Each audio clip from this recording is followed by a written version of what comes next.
Morning student, this is for class 8 chapter 3 of history, ruling the countryside.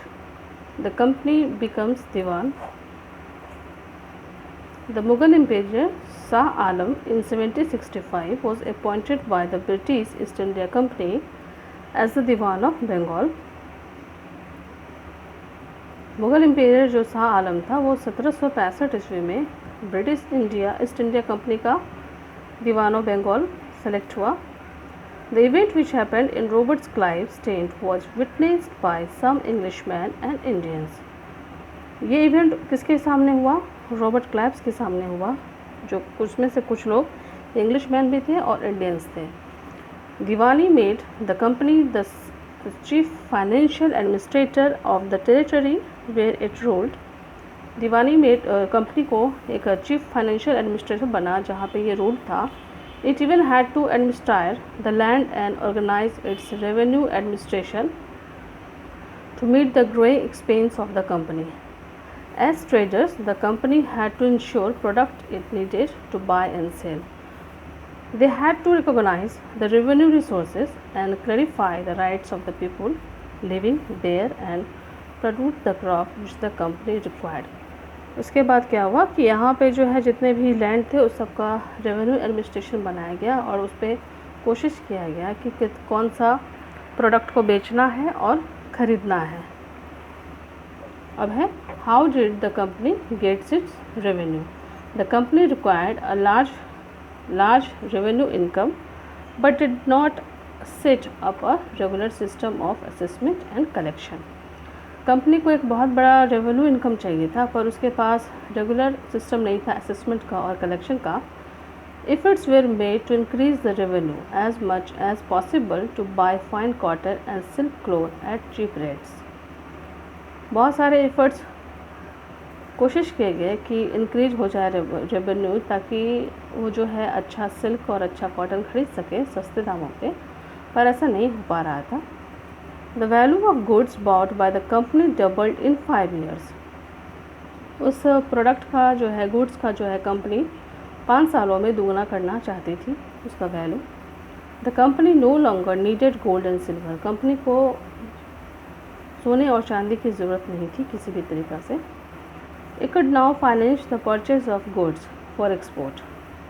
वो finance कर सकते थे goods को एक्सपोर्ट करने के तौर पे. Gradually, however, a slide took place in the economy of Bengal, leading to a deep financial crisis. Artisans started leaving their villages after being forced to sell their goods to the company at low prices.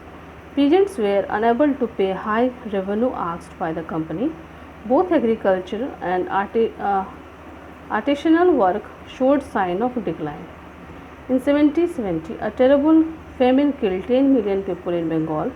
It wiped out 1/3 of Bengal's population. धीरे धीरे बहुत सारे artisan जो है forced करने लगे वहाँ पे अपने गुड्स को बेचने के लिए कंपनी को कम दामों पे. और पीजेंट्स थे, पीजेंट्स को बोलते हैं व्यापारी लोग जो थे वो हाई रिस्क रेवेन्यू देके कंपनी को एग्रीकल्चर चीज़ को ख़रीद रहे थे. और क्या हो गया कि 1770 में बहुत सारे लोग जो है लगभग 10 मिलियन पीपल जो है बंगाल में मारे गए और इसमें बंगाल का 1/3 जो है पॉपुलेशन ख़त्म हो गया. The need to improve agriculture. In 1793 lord Cornwallis introduce the permanent settlement. Under it the rajas and taluqdars were recognized as jamidars and were asked to collect rent from the peasant. In return, they were supposed to pay the revenue to the company. 1793 में क्या हुआ कि Lord Cornwallis जो था उसने permanent settlement को introduce किया. इसके अंदर में क्या था कि राजा और तालुकदार जो थे वो जमींदार से पूछते थे कि रेंट के तौर पे कलेक्ट करने के लिए कि पीजेंट से वो रेंट को कलेक्ट करें. In return they were suppose to pay the revenue to the company. इसके बदले क्या करते थे वो कि कंपनी को रेवेन्यू वो चुकाते थे. The paid amount was permanently fixed. It solve the double purpose of the company as they got revenue and it was for zamindars to invest and improve the land. इससे क्या होता था कि वो परमानेंटली फिक्स कर लेते थे अमाउंट को, और इससे कंपनी का जो है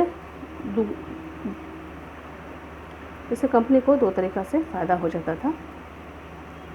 As they got revenue and it was for zamindars to invest and improve the land. The revenue demand of the company did not increase, but the production of the land rose, benefiting the zamindars. धीरे धीरे क्या हुआ, revenue का demand जो है company ने ही बढ़ाया और इससे प्रोडक्शन का जो लैंड था वो आगे बढ़ गया और जमींदार्स को बेनिफिट होने लगा. प्रॉब्लम कहाँ आया? The permanent settlement soon led to many problems for the company. Permanent settlement होने के क्रम में क्या हुआ, बहुत सारा प्रॉब्लम जो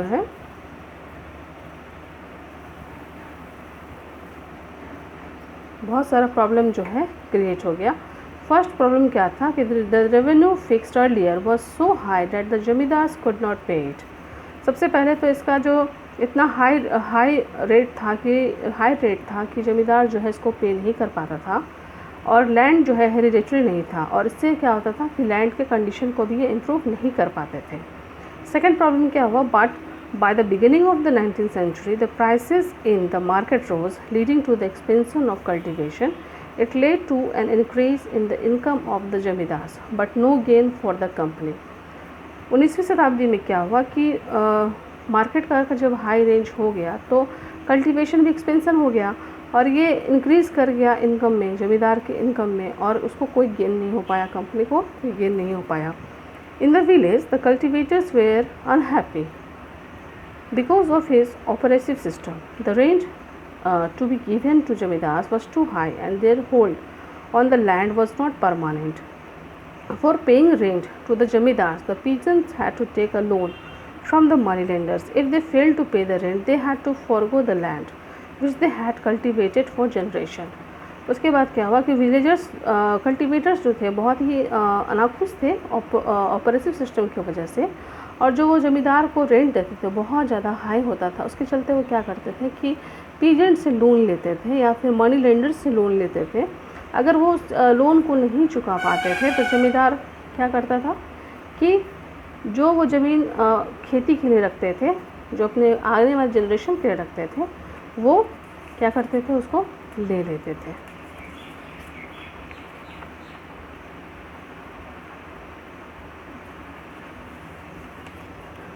अब है हमारा एवोल्यूशन ऑफ न्यू सिस्टम.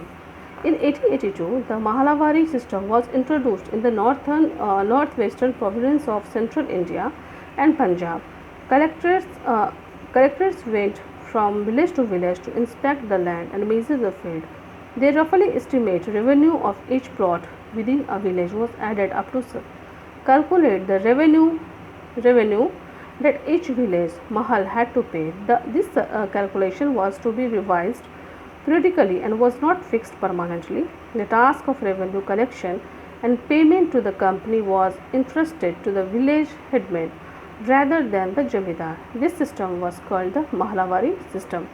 ये जो एवोल्यूशन था नया सिस्टम को लेके, उसमें से एक सिस्टम आया महालावारी सिस्टम, जो कि नॉर्थ और वेस्टर्न प्रोविंस का जो सेंट्रल इंडिया था, जो पंजाब और सेंट्रल इंडिया का था, वहाँ पे ये लागू हुआ.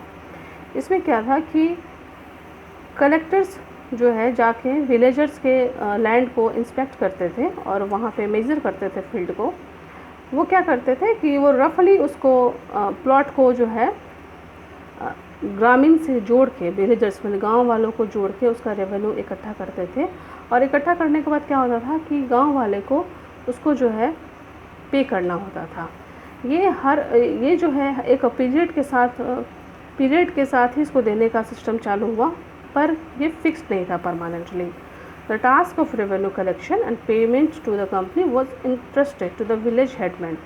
और ये जो रेवेन्यू कलेक्शन का जो सिस्टम था वो विलेज का जो हेडमैन था, जो मुखिया होता था, रेदर दैन द जमींदार, जो कि जमींदार के बाद आता था, उसको ये काम दिया गया. और this system was called the Mahalwari system. दूसरा सिस्टम आया रेटवारी सिस्टम. रेटवारी सिस्टम जो था वो साउथ और साउथ वेस्टर्न इंडिया में इंट्रोड्यूस हुआ. इसके द्वारा Thomas Munro and captain Alexander Read के द्वारा. The settlement was made directly with the riot or peasants who was recognized as the landowner as long as he paid the revenue. और ये settlement directly रायत और peasants के द्वारा हुआ जो कि लैंड ऑनर थे और बहुत लंबे तक के रेवेन्यू को चुका सकते थे। Revenue was revised every 20-30 years. ये रेवेन्यू रिवाइज होता था हर 20 से 30 साल में। The flaws in the system soon become obvious. और ये जो था सिस्टम जो था बहुत ही ज़्यादा ऑबिवस होने लगा। फर्स्ट क्या था कि रेवेन्यू वॉज टू हाई। दूसरा रेवेन्यू का जो कॉस्ट था क्या था, बहुत ही ज़्यादा था। पे करने का सिस्टम जो था बहुत ही ज़्यादा था। Revenue had to be paid even if the crops failed. अगर आपकी फसल उस समय में फसल नहीं भी होता था फिर भी रेवेन्यू क्या होता था, चुकाना पड़ता था। थर्ड क्या था, इंस्टेड ऑफ द जमींदार the state become the operation. जमींदार के बदले राज्य जो है इसका करता धरता हो गया। Peasants began to leave the countryside. व्यापारी क्या करने लगे, गाँव को छोड़ने लगे। अब हम पढ़ेंगे cash crops.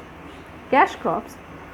By the end of the 18th century, the British realized that the profit from cash crop had encouraged the cultivation of indigo, opium, jute, cotton, tea, sugarcane, etc. Cash crop किसको बोलते हैं, जिसको बेच के हमें पैसा मिलता है, कैश क्रॉप जो है 18th सेंचुरी में आया और British realise that the profit from cash crop had encourage the cultivation of indigo, opium, jute, cotton, tea, sugarcane, etc. British realise किया कि अगर किसी फसल से हमें बहुत ज़्यादा बेनिफिट मिल सकता है और हम इनकरेज कर सकते हैं कि इस फसल को उगाएं, तो उसमें से इंडिगो जिसको नील की खेती बोलते थे, ओपियम अफीम की खेती, जूट की खेती, रुई, कॉटन कपास, चाय और गन्ने की खेती करने पे क्या किया गया, इस पर जोर दिया गया। और ये कैश क्रॉप कब आया, तो ये 18वीं शताब्दी के अंत में ये कैश क्रॉप का सिस्टम चालू हुआ।